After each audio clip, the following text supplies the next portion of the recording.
وادي المومياوات الذهبية تم افتتاحه يا جماعة من يومين.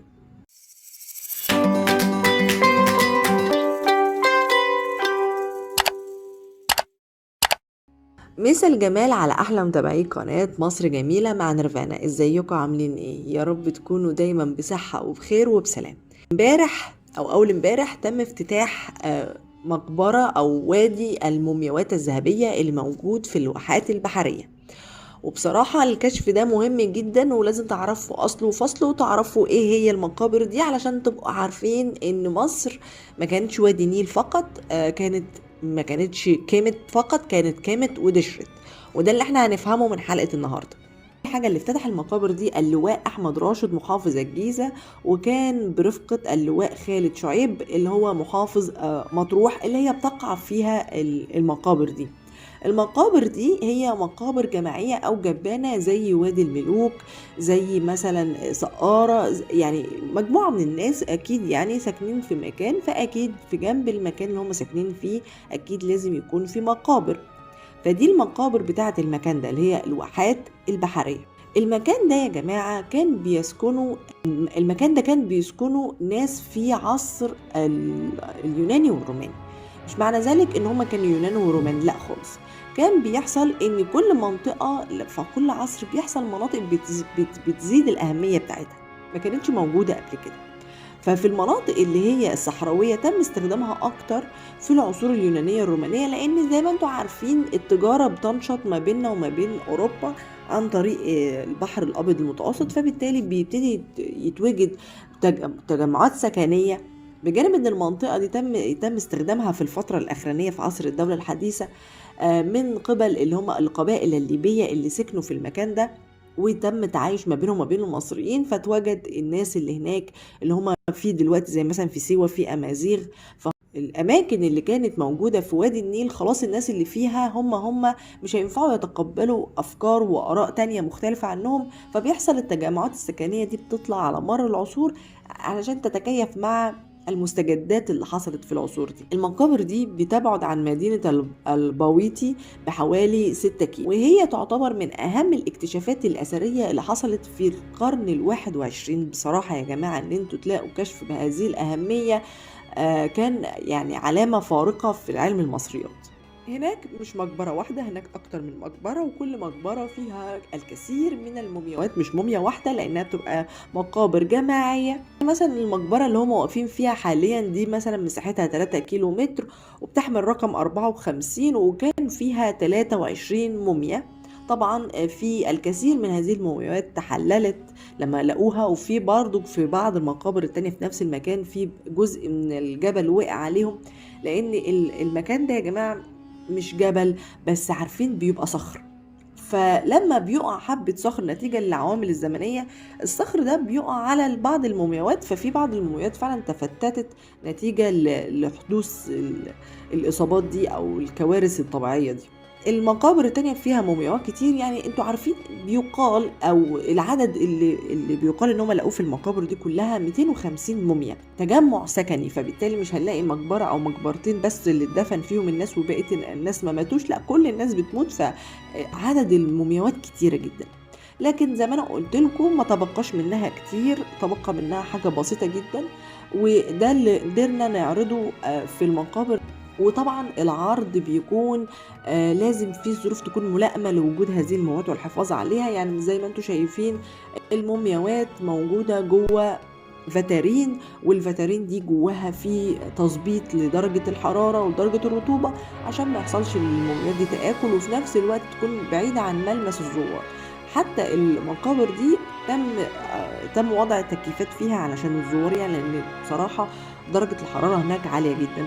وبعض هذه المومياوات تم العثور عليها وعليها أقنعة من الذهب، وده السبب اللي تم إطلاق المومياوات الذهبية على هذا المكان، لأن الأغلب بعضها مش كلها تم العثور عليها مغطاة بالذهب عن طريق قناع ذهبي كان مشهور جدا في المرحلة دي، إنه كانوا بيستخدموا الأقنعة الذهبية في وضعها الموميا. وفي بعض المومياوات كمان مغطاة بطبقة من الذهب، وفي بعض المومياوات ممكن تلاقي جوه بقها رقائق من الذهب. كل دي كانت معتقدات دينية ظهرت في العصور دي، ما كانتش موجودة قبل كده. اللي كانت موجودة قبل كده إن الملك فقط هو اللي كان بيتعمل له الماسك الذهبي، وكان الماسك شغله عالي قوي. وكمان بجانب الأقنعة الذهبية لقوها لابسة صدريات من الكرتوناج. ده بالنسبة للافتتاح. ايه بقى حكاية الكشف ده، وايه أهميته، ومين اللي اكتشفه، وامتى اكتشفه، والقصة كلها. أنا ملاحظة يا جماعة إن أغلبية الاكتشافات المهمة اللي بتحصل في الحضارة المصرية القديمة بيكتشفها الحيوانات الأول. طبعا أنا مش قصدي إساءة، بس دي الحقيقة فعلا.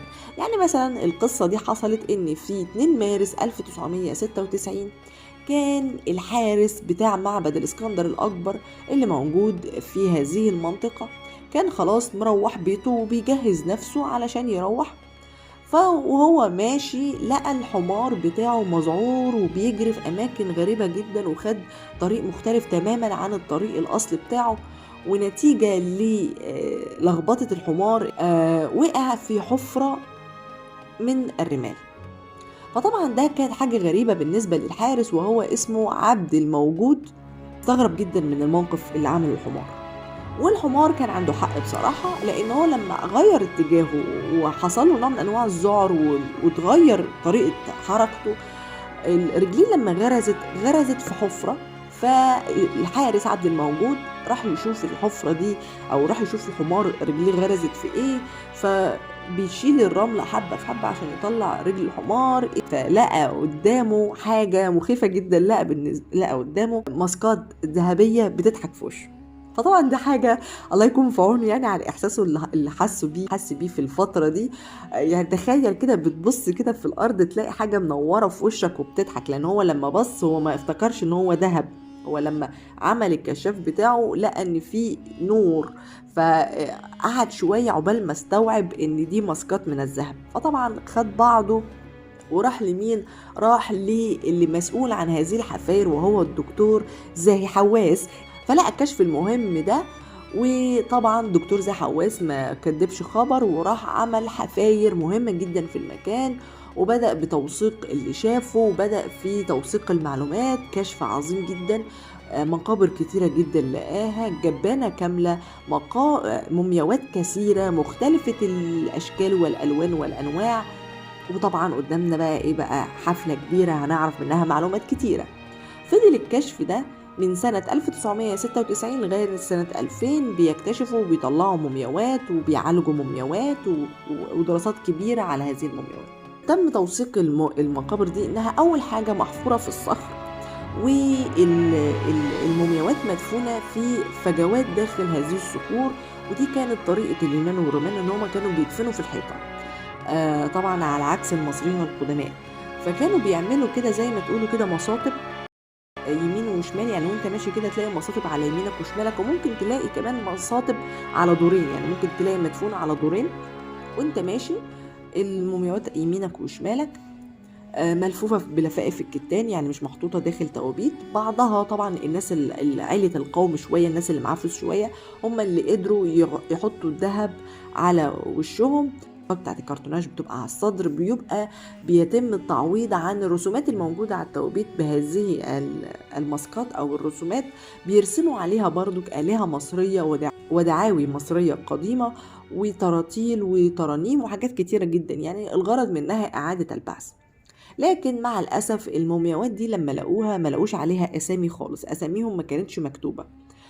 ودي كانت حاجة طبعا عملت لغز كبير، ودي حاجة عملت متاهة كبيرة جدا في ان احنا كنا نعرف ايه طبيعة الاسامي، ايه طبيعة الناس دي، اسمهم ايه. طبعا توثيق المعلومة بالاسم مهم جدا. لكن بالرغم ان احنا ما لقيناش لا اسامي ولا لقينا رسومات على الحيطان ولا لقينا اي شغل خالص في الحيطان، يعني كانت حاجة برضو غريبة جدا.